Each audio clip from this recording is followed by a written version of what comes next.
Boston. Its beauty lies in its landscape and its history. Sculptures and architecture begin to tell some of the stories behind the growth of this great city. These stories, however, are only bits and pieces of the history of Boston.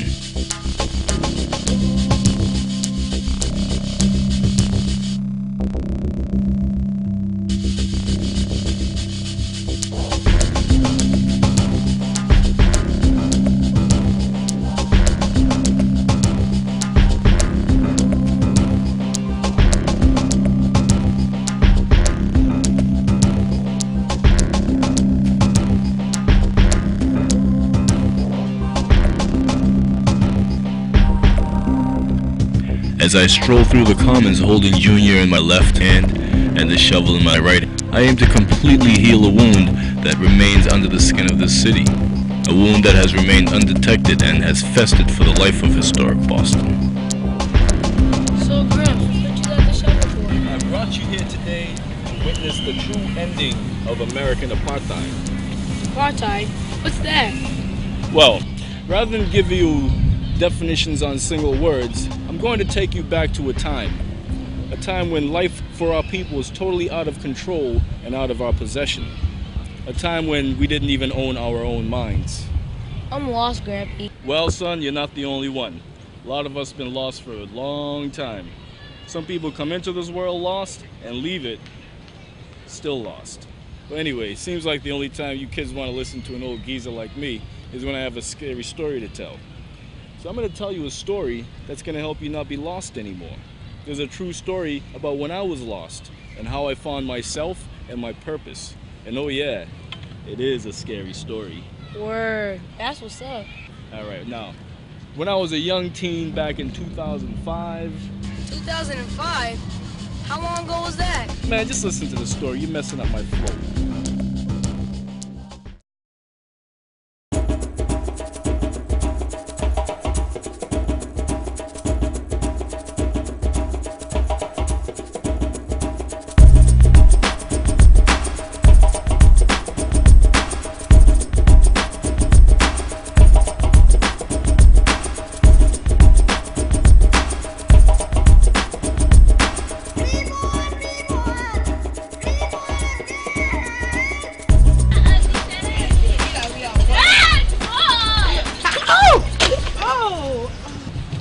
I didn't see it. Oh, that's okay. That's okay. Just watch where you're going next time. That's all.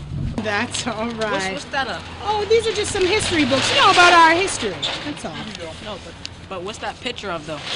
That picture, well, that's a picture of a lynching, some stuff that probably happened to great-grandfather and your grandfather after the days of slavery, Pretty scary stuff, huh? Yeah, they better not try to do nothing like that on me.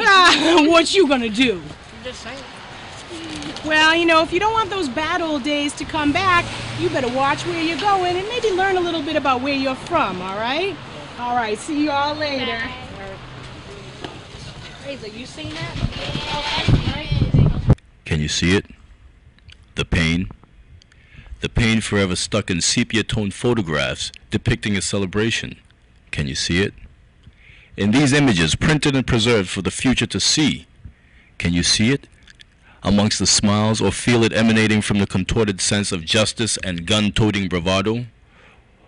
Or maybe you can spot it, shining upon the faces of the onlooking masses, the dull but dense essence of pain.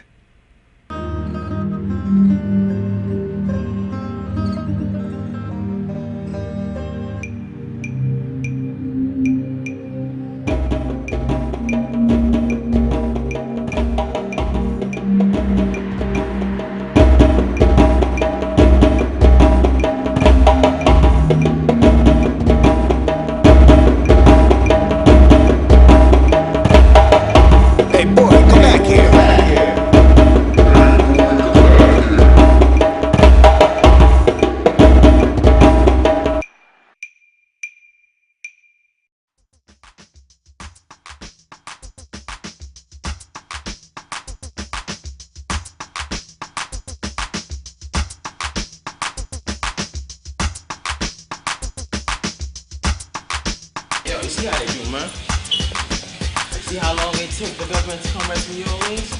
You know why, right? Of course I know why, man. Just like the man Kanye said.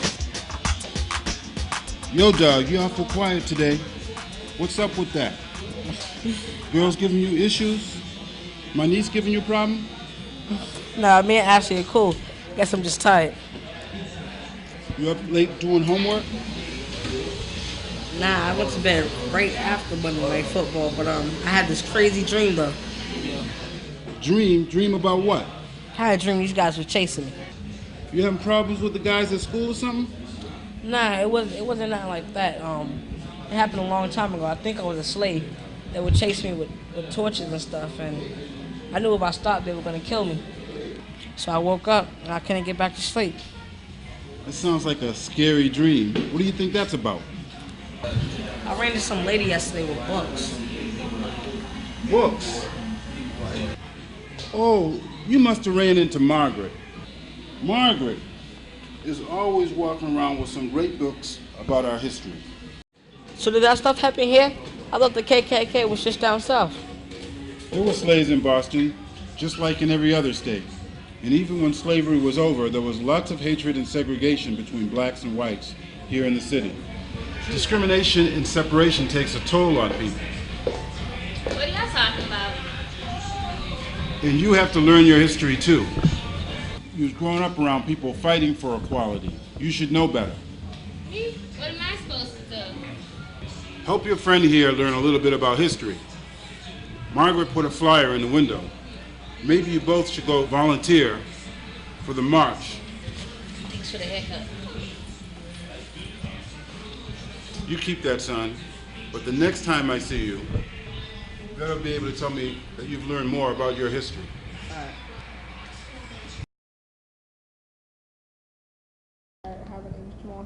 Hey Jamal, I'm Deval Patrick. Nice to meet you.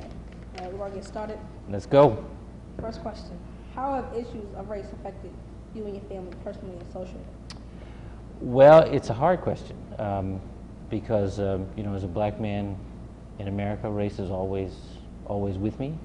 It's always a presence in the room. I think, I can remember some very tense moments, like once when I was in school at Milton Academy, when I was a boarder there, and a faculty member took me to pick up hamburgers at McDonald's for the kids in the dorm, and there was a lot of racial tension in Boston at the time. This is back in the 1970s. And there were a bunch of kids in the parking lot who started to bang on the plate glass windows and flick cigarette butts into my hair and all that, and call me everything. Just because you picked the food? Just because I was a black man in a at that time hostile crowd. But then there have been other times when I have found deep, close, lasting relationships with people of different races, and of course I've also had the opportunity to live overseas, so I've learned how to build that bridge. Before you guys were born, way back when 1967, was it 65, we had buses in the city of Boston. I was in the corridors of Hyde Park High and many of the schools when I saw hatred between whites and blacks and older people and younger people, and that had no place in Boston. And I believe a lot of that was led by political ambition by elected officials. So when I became mayor, one of the first things I said was I was going to try to make the city work for all our people. An incident that was one of the darkest times in the city of Boston, the Stewart case, when a pregnant white woman was coming home from birthing class from the Brigham and Women's Hospital, and she was allegedly killed by an African-American male. And at that time, I was a executive director of one of the largest human service agencies in the Mission Hill area.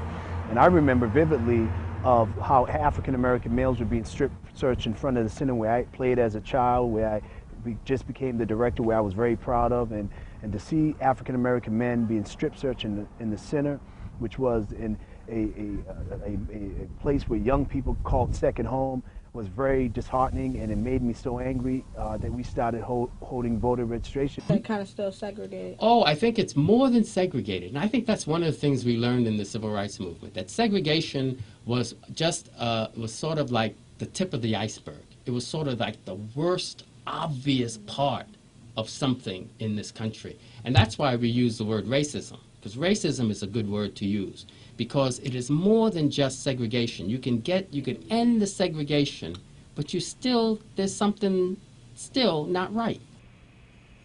Later on that day, I stopped by to see the woman I had run into. Rabbi said her name was Margaret. I didn't know it then, but she had been working to stop racism for a long time, and she was about to give me a job that I would never forget. It didn't pay too well, but it sure did turn out to be an important job. Jamal, it's good to see you again, but I hope this isn't about bumping into me the other day. No. I saw the flyer you put in the window, and I was wondering if there's anything I can do. Rabbi sent me. Oh, all right. Well, in that case, it was very nice of you to stop by. But do you know what it is that you're volunteering for? Not really.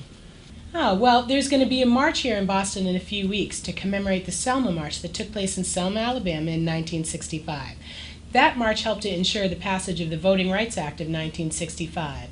Shortly after that, there had been a march here in Boston, also led by Dr. King. And that march protested segregation and some of the busing problems the city was facing at the time. The Voting Rights Act is up for reauthorization, and figured it was a good time to bring people together to talk about some of these things. I never knew all that. It's important to know what you're volunteering for, don't you think? Echoes of some 600 footsteps resonate off hot concrete while concerned civil rights marchers parade towards the Capitol to make a change.